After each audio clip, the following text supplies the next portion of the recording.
ইদ্রিস আলাইহিসসালাম পবিত্র কালামুল্লাহ মাজিদে বর্ণিত ২৫ জন নবীর মধ্য থেকে ইদ্রিস আলাইহিসসালাম অন্যতম একজন নবী। পবিত্র কালামুল্লাহ মাজিদে খুব প্রেসাইজলি কেবলমাত্র ২টি সূরার ২টি আয়াতে আল্লাহ তাআলা ইদ্রিস আলাইহিসসালামের ব্যাপারে উল্লেখ করেছেন। যেমন সূরাত মারিয়ামে আল্লাহ তাআলা উল্লেখ করেছেন, ওয়াযকুর ফিল কিতাবি ইদ্রিস ইন্নাহু কানা সিদ্দীকান নাবিয়্যা ওয়া রাফা'নাহু মাকানান আলিয়্যা। অর্থাৎ হে নবী, আপনি কালামুল্লাহ মাজিদে কোরআনের ভেতর ইদ্রিসের কথা উল্লেখ করুন। নিশ্চয়ই তিনি ছিলেন সত্যবাদী একজন নবী এবং আমি তার সম্মানকে, মর্যাদাকে অনেক বেশি সুউচ্চ করেছি, আমি তাকে উচ্চ মর্যাদা দান করেছি। মারিয়ামের এই আয়াতটি ছাড়া সূরাতুল আম্বিয়ার আরও একটি আয়াতে আল্লাহ তাআলা সাইয়েদনা ইদ্রিস আলাইহিস সালামের কথা উল্লেখ করেছেন। সে আয়াতে কেবলমাত্র ওনার নামটি উল্লেখ করেছেন। আল্লাহ বলছেন, অন্যান্য নবীদের সাথে মিলিয়ে তিনি ইরশাদ করছেন, ওয়া ইসমাঈলা ওয়া ইদ্রিস ওয়া দাল কিফল কুল্লুম মিনাস সাবিরিন ওয়া আদখালনাহুম ফি রাহমাতিনা ইন্নাহুম মিনাস সালিহিন। অর্থাৎ ইসমাঈল, ইদ্রিস এবং যুল কিফল তারা প্রত্যেকেই ছিলেন ধৈর্যশীলদের অন্তর্ভুক্ত। তাদের প্রত্যেককে আমি আমার বিশেষ রহমত দিয়ে বেষ্টন করেছি এবং তারা ছিলেন সৎকর্ম পরায়ণশীলদের অন্তর্ভুক্ত ব্যক্তি। কালামুল্লাহ মাজিদের সূরাত মারিয়াম এবং সূরাত আম্বিয়ার এ দুটি আয়াত ছাড়া আর কোথাও সাইয়েদনা ইদ্রিস আলাইহিস সালামের ব্যাপারে উল্লেখ করা হয়নি। সুনানে নাসাইতে একটি সহিহ হাদিসেও আমরা ইদ্রিস আলাইহিস সালামের ব্যাপারে উল্লেখ দেখতে পাই, যেক্ষেত্রে উল্লেখ হয়েছে যে আল্লাহ রাসূল সাল্লাল্লাহু আলাইহি ওয়াসাল্লাম যখন মেরাজে গিয়েছিলেন, আমরা জানি মেরাজ রজনীতে 7টি আকাশে 7টি স্তরে তিনি 7 জন নবীর সাথে সাক্ষাৎ করেছিলেন। সেখানে তিনি চতুর্থ আসমানে সাইয়েদনা ইদ্রিস আলাইহিস সালামের সাথে সাক্ষাৎ করেছিলেন। হাদিসের ভাষ্যটি ছিল এমন, সুম্মা আতাইনা সামা আর রাবিআ, 1 2 3 করে আমি জিবরিল আলাইহিস সালামের সাথে আল্লাহ রাসূল সাল্লাল্লাহু আলাইহি ওয়াসাল্লাম বলছেন যে আমি চতুর্থ আসমানে এলাম। ফামিসলু যালিক, এর আগের আসমানগুলোতে যেভাবে জিজ্ঞেস করা হয়েছিল জিবরাইলকে, তুমি কে, তোমার সাথে কে, তোমাদেরকে কি আসার পারমিশন দেওয়া হয়েছে, এভাবে যত ফর্মালিটিজ আছে এগুলো সারা হয়েছে। তো আতাইতু আলা ইদ্রিস আলাইহিস সালাম, আল্লাহর হাবিব সাল্লাল্লাহু আলাইহি ওয়াসাল্লাম বললেন, তখন হঠাৎ করে আমি ইদ্রিস আলাইহিস সালামের কাছে আসলাম। ফাসাল্লামতু আলাইহি, ওনাকে দেখেই আমি ওনাকে সালাম দিলাম।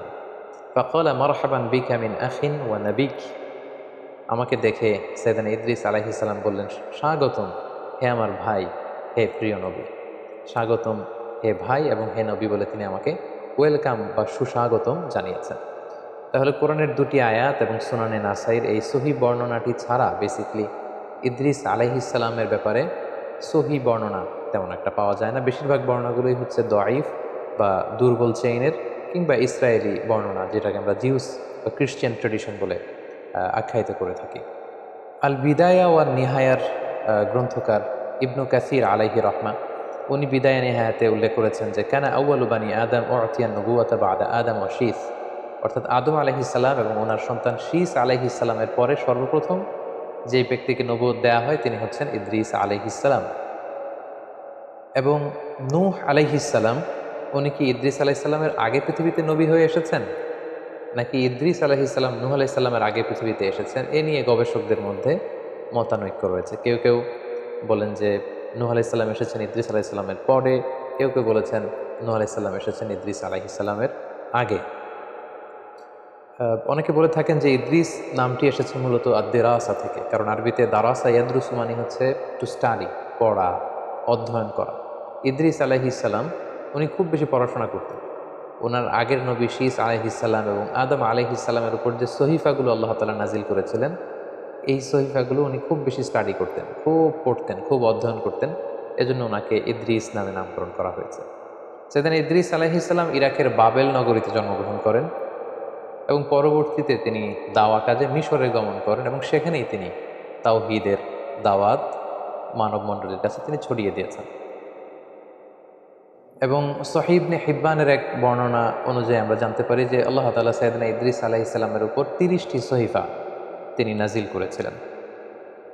সহিহ ইবনে হিব্বানের আরও একটি বর্ণনা থেকে আমরা আরও জানতে পারি, যেটি বিখ্যাত ঐতিহাসিক ইবনে ইসহাক ওনার গ্রন্থে উল্লেখ করেছেন যে ইদ্রিস আলাইহিস সালাম হচ্ছেন আউয়ালু মান খাত্তা বিল কলম, পৃথিবীতে সর্বপ্রথম যিনি কলমের ব্যবহার করেছেন, কলম দিয়ে, কালি দিয়ে যিনি সর্বপ্রথম পৃথিবীতে লেখালেখির প্রচলন ঘটিয়েছেন সেটা হচ্ছেন ইদ্রিস আলাইহিস সালাম। পাশাপাশি ওয়াখাতা সিয়াব, সর্বপ্রথম যিনি কাপড় সেলাই করেছেন, সুতা দিয়ে সুই দিয়ে কাপড় সেলাই করা, এই বুনন শিল্পের যে আবিষ্কার বা প্রচলন, এটাও সাইয়েদনা ইদ্রিস আলাইহিস সালামের মাধ্যমেই হয়েছে। এই যে বর্ণনাগুলো আমরা এখানে উল্লেখ করলাম, এগুলো ছাড়া সাধারণত আর যত বর্ণনা সাইয়েদনা ইদ্রিস আলাইহিস সালামের ব্যাপারে পাওয়া যায়, এসবই হচ্ছে ইসরায়েলি বর্ণনা। বিশেষ করে ওরাফা'নাহু মাকানান আলিয়্যা, আমি ইদ্রিসের মর্যাদাকে অনেক বাড়িয়েছি, অনেক সুউচ্চ মর্যাদার আসনে তাকে আমি আসীন করেছি।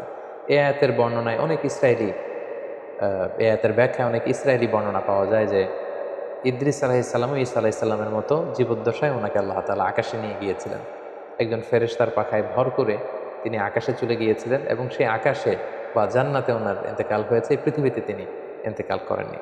এই বর্ণনাগুলো আসলে কোনো ইসলামিক ট্রেডিশন থেকে আমরা পাই না, এগুলো ইসরায়েলি বর্ণনা থেকে আমরা পাই।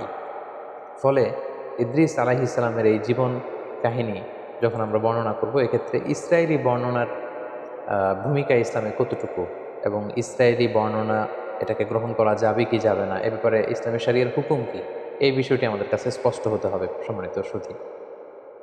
এ পর্যায়ে আমরা হুকমুল ইসরাইলিয়াত, ইসরায়েলি যে বর্ণনাগুলো আছে যেগুলো বাইবেলে আছে, ওল্ড টেস্টামেন্টে আছে, যেটাকে আমরা তালমুদ বলছি, অর্থাৎ ইহুদি এবং খ্রিস্টানদের যে বর্ণনাগুলো, সেগুলোর ব্যাপারে আমাদের ভূমিকা কি হবে। যেমন কোরআন হচ্ছে আমাদের কিতাব, আর আল্লাহ রাসূল সাল্লাল্লাহু আলাইহি ওয়াসাল্লামের বর্ণিত কথাগুলোকে আমরা হাদিস বলছি। আমাদের আগে ইহুদি খ্রিস্টানদের অনেক নবী পৃথিবীতে এসেছিলেন, তাদের কাছে যে কিতাবগুলো এসেছিল আল্লাহর পাঠানো কিতাব, এবং সে সমস্ত রসুলরা যে সমস্ত কথাগুলো বলেছেন, তাদের নবীর যে হাদিস, এগুলোই বেসিকলি ইসরায়েলি বর্ণনা। ইসরায়েলি বর্ণনার ক্ষেত্রে খুব সোজাসাপটা তিনটি কথা। এক নম্বর কথা হচ্ছে, ইসরায়েলি বর্ণনার ক্ষেত্রে যদি কোরআন এবং সুন্নাহ সে ব্যাপারটিকে অনুমোদন করে, সেটাকে সাব্যস্ত করে, সেটাকে সাপোর্ট করে, তাহলে সে সমস্ত ইসরায়েলি বর্ণনা নেওয়া যাবে, সেটাকে গ্রহণ করাতে কোনো সমস্যা নেই, এটা মাকবুল। দুই নম্বর কথা হচ্ছে, ইসরায়েলে যে সমস্ত বর্ণনার বিপরীত বর্ণনা কোরআনে পাওয়া যায়, অথবা কোরআন এবং সুন্নাহ ইসরায়েলি বর্ণনার যে তথ্য, এই তথ্যকে অপোজ করছে, এটাকে অস্বীকার করছে, বরং তার ভিন্নধর্মী বর্ণনা কোরআন এবং সুন্নায় পাওয়া যাচ্ছে, সেক্ষেত্রে ইসরায়েলি বর্ণনাকে রিজেক্ট করতে হবে, এটাকে অ্যাকসেপ্ট করা যাবে না। তাহলে প্রথম হচ্ছে, ইসরায়েলি বর্ণনার যে তথ্যগুলোকে কোরআন সুন্নাহ সাপোর্ট করে সেটা মাকবুল, সেটা গ্রহণযোগ্য, এটা গ্রহণ করা যাবে। দ্বিতীয়ত, ইসরায়েলি বর্ণনার কোনো তথ্যের বিপরীত বর্ণনা যদি কোরআন সুন্নায় পাওয়া যায়, সেক্ষেত্রে কোরআন সুন্নাহকে গ্রহণ করতে হবে, ইসরায়েলি বর্ণনা সেটা হচ্ছে মারদুদ, প্রত্যাখ্যাত, রিজেক্টেড। তিন নম্বর হচ্ছে, ইসরায়েলি কোনো বর্ণনায় যদি এমন কোনো কথা বা এমন কোনো তথ্য, এডিশনাল ইনফরমেশন পাওয়া যায়, যেটার ব্যাপারে কোরআন সুন্নায় কিছুই বলা হয়, হ্যাঁও বলা হয়নি, নাও বলা হয়নি, এটাকে সাপোর্টও করা হয়নি, এটাকে অপোজও করা হয়নি, সেক্ষেত্রে আল্লাহ রাসূল সাল্লাল্লাহু আলাইহি ওয়াসাল্লাম বলেছেন, হাদ্দিসু আন বানি ইসরাঈল ওয়ালা হারাজ, তোমরা চাইলে বনি ইসরায়েলের এই বর্ণনাগুলোকে তোমরা বর্ণনা করতে পারো, এতে কোনো সমস্যা নেই। তো সেক্ষেত্রে আমরা তাসদীক এবং তাকদীব কোনোটাই করতে পারবো না। আমরা খুব আজমাতের সাথে বলতে পারবো না যে সুলাইমান আলাইহিস সালামের সময়কালে এই ঘটনাটা ঘটেছিল, এ ব্যাপারে কোরআন সুন্নায় কিছু নেই, ইসরায়েলি বর্ণনায় এটা পাওয়া যায়, সো এটা সত্য না, এটা সত্য, এটা বলা যাবে না। আবার এই বর্ণনাটা মিথ্যা, এটা ডাহা মিথ্যা কথা অনেকে এরকম বলে বেড়ায় যে এটা ইসরায়েলি বর্ণনা, এটা তো মিথ্যা না, এটাকে মিথ্যাও বলা যাবে না। কোরআন সুন্নাহ সাপোর্টও করেনি, কোরআন সুন্নাহ রিজেক্টও করেনি, এরকম কোনো এডিশনাল ইনফরমেশন যদি ইসরায়েলি বর্ণনায় পাওয়া যায়, অর্থাৎ ইহুদি এবং খ্রিস্টানদের যে সোর্স, তাদের যে কিতাব বা তাদের যে হাদিস, সেখান থেকে যদি পাওয়া যায় এডিশনাল কোনো ইনফরমেশন, সেটাকে তাসদীক তাকদীব, অর্থাৎ এটাকে গ্রহণ বর্জন কোনোটাই করা যাবে না, জাস্ট বর্ণনা করা যাবে। একটা ঘটনা পরম্পরাকে মেলানোর জন্য বর্ণনা করা যেতে পারে। যেমন লেটসে ইদ্রিস আলাইহিস সালামের প্রেক্ষাপট যদি আমরা বলি, কালামুল্লাহ মাজিদে শুধু 2টা আয়াতে খুব সংক্ষিপ্ত পরিসরে ওনার বর্ণনা আল্লাহ তাআলা দিয়েছেন, এবং সহিহ সুন্নাতে আমরা দেখেছি 4র্থ আসমানে মেরাজের রাতে আল্লাহ রাসূল সাল্লাল্লাহু আলাইহি ওয়াসাল্লাম ইদ্রিস আলাইহিস সালামের সাথে সাক্ষাৎ করেছেন। এগুলো ছাড়া যত বর্ণনাই আছে সবই দঈফ, আর বাকি সবই হচ্ছে ইসরায়েলি বর্ণনা। সো একজন নবীর ব্যাপারে ইন ডিটেল যদি কারো জানার আগ্রহ থাকে, বা আগের ঐতিহাসিক দৃষ্টিকোণ থেকে জিউস ট্র্যাডিশনে, খ্রিস্টান ট্র্যাডিশনে কী কী পাওয়া যায়, এগুলো নিয়ে গবেষণা করা, এগুলো বর্ণনা করা, এগুলো জানা, এতে কোনো সমস্যা নেই। কিন্তু এডিশনাল ইনফরমেশনগুলোর ক্ষেত্রে ইসরায়েলি বর্ণনার কোনো এডিশনাল তথ্য যদি আমরা নেই, সেটা সত্য কি মিথ্যা খুব কনফিডেন্সের সাথে এটা কোনোটাই বলার সুযোগ নেই। প্রয়োজনের খাতিরে, জানার জন্য, কৌতূহলবশত আমরা সেগুলো বর্ণনা করতে পারি। এবং মানুষ মাত্রই কৌতূহলী, আমরা জানি, যাদের অনুসন্ধিৎসু মাইন্ড আছে, খুব কিউরিয়াস, জানতে মনে চায় যে কী হয়েছিল, কোথায় এসেছিলেন, তার জীবন পরিক্রমে কী কী ঘটেছিল, তারা ইসরায়েলি বর্ণনা বাইবেল থেকে এগুলো আমরা জানতে পারি। কারণ বাইবেলের সব কিছুই যে তারা ডিস্ট্রয় করে ফেলেছে, মানে এন্টায়ার বাইবেলে যে তারা করাপ্ট করে ফেলেছে, এমনটা না। বাইবেলের অনেক কিছু আছে শুদ্ধ, আবার অনেক কিছুকে তারা কারাপ্টেড করেছে।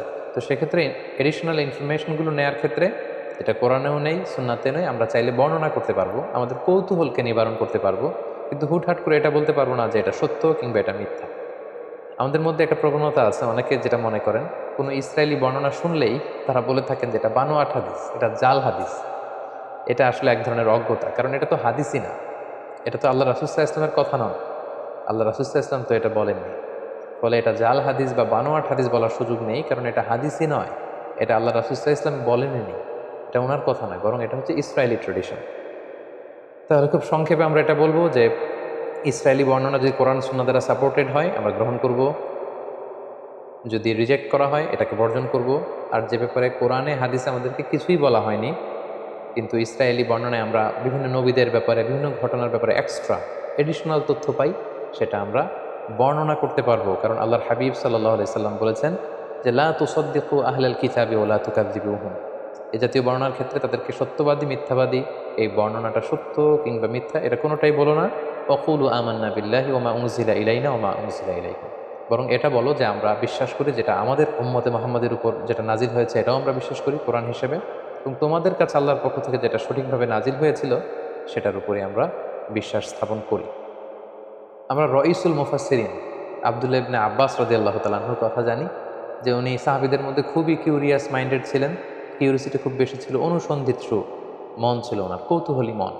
ফলে নবীদের ব্যাপারে কোরআনে কোনো আয়াত নাজিল হলে তাদের আগের ঘটনার আগের প্রেক্ষাপট, পরের প্রেক্ষাপট, এগুলো মিলাবার জন্য, জানবার জন্য উনি অনেক ইহুদি পণ্ডিতের কাছে যেতেন, যে জিজ্ঞেস করতেন যে ব্যাপারে তোমাদের কিতাবে কিছু আছে কিনা। তখন সেই ইহুদি পণ্ডিতদের কাছ থেকে উনি শুনে আসতেন এবং সেগুলো তিনি বর্ণনাও করেছেন। এবং আমাদের অনেক আমাদের যে ক্লাসিক তাফসিরগুলো রয়েছে সেই ক্লাসিক তাফসিরগুলোতে এগুলো বর্ণিতও হয়েছে। তো আমরা এই ইসরায়েলি যে ন্যারেশনগুলো আছে, বর্ণনাগুলো আছে, এগুলো ডিল করার ক্ষেত্রে এই তিনটা মূলনীতি খেয়াল রাখবো। কোরআন হাদিস সাপোর্ট করলে গ্রহণ করব, রিজেক্ট করলে আমরাও রিজেক্ট করব।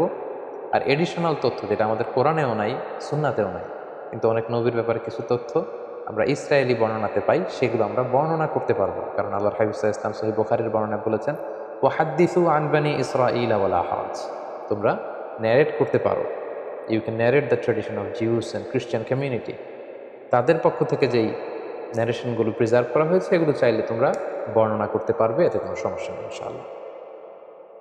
সম্মানিত সুধী, তাহলে সংক্ষিপ্ত পরিসরে ইদ্রিস আলাইহিস সালামের জীবন কাহিনী থেকে কোরআন সুন্নাহর আলোকে আমরা যা জানলাম, সেগুলো থেকে যদি আমরা কিছু লাইফ লেসন এখন বের করতে চাই যে ইদ্রিস আলাইহিস সালামের এই জীবনী থেকে আমাদের জন্য শিক্ষা কী, সেক্ষেত্রে আমরা কয়েকটি লেসন আমরা এখান থেকে শিক্ষা বের করে নিয়ে আসতে পারি। প্রথমত বলবো যে আমরা জেনেছি উনি হচ্ছেন আউয়ালু মান খাত্তা বিল কলাম। এই যে আমরা কলম দিয়ে লিখি, এই লেখার হস্তলিখন পদ্ধতির আবিষ্কারক হচ্ছেন সাইয়েদনা ইদ্রিস আলাইহিস সালাম, আল্লাহর প্রিয় একজন নবী। তাহলে হি ক্রিয়েটেড দ্য হ্যান্ড রাইটিং, তিনি সর্বপ্রথম পৃথিবীতে কলম দিয়ে কিছু লিখেছেন এবং এই লেখার এই প্র্যাকটিস তিনি চালু করেছেন, এই তথ্যটা কিন্তু আমরা পাই। দ্বিতীয় যে ব্যাপারটি আমরা ইদ্রিস আলাইহিস সালামের জীবনী থেকে পাই সেটা হচ্ছে সাইয়েদনা ইদ্রিস আলাইহিস সালাম অত্যন্ত বেশি জ্ঞানানুরাগী ছিলেন, শিক্ষানুরাগী ছিলেন। তিনি জ্ঞান অর্জন করতে চাইতেন। তার প্রমাণ হচ্ছে ওনার আগের নবী শীস আলাইহিস সালাম এবং পৃথিবীর প্রথম নবী আদম আলাইহিস সালামের উপর আল্লাহ তাআলা যে সমস্ত সহিফাগুলো নাজিল করেছিলেন এগুলো তিনি খুব বেশি পড়তেন, খুব বেশি অধ্যয়ন করতেন, সেখান থেকে জানতে চাইতেন, শিখতে চাইতেন। এবং ইসলামে জানা শিখাটাকে কিন্তু আমাদের জন্য আবশ্যক করেছে এবং খুব বেশি গুরুত্ব দিয়েছে। আমরা জানি যে আমাদের কোরআনুল কারীমের প্রথম বাণী হচ্ছে জানো, পড়ো, ইকরা, read in the name of your lord who has created. পড়ো তোমার প্রভুর নাম যিনি তোমায় শিক্ষা দিয়েছেন। তাহলে ইসলামও কিন্তু আমাদের সর্বপ্রথম জিকির করতে বলেনি, সালাত আদায় করতে বলেনি, জাকাত দিতে বলেনি, হেজাব করতে বলেনি। ইসলাম সর্বপ্রথম আমাদেরকে যে বিষয় উদ্বুদ্ধ করেছে সেটা হচ্ছে জ্ঞান অর্জনের প্রতি আমাদেরকে উৎসাহিত করেছে, লার্নিংয়ের প্রতি উৎসাহিত করেছে, স্টাডি করা, রিসার্চ করা, এগুলোর ব্যাপারে উৎসাহিত করেছে। এবং এটার একটা ইন্সপায়ারেশন কিন্তু আমরা সাইয়েদনা ইদ্রিস আলাইহিস সালামের জীবনী থেকে পাই। কারণ তিনি তেনার আগে যে সমস্ত কিতাব সহিফা নাজিল হয়েছে এগুলো তিনি খুব বেশি পড়তেন, তিনি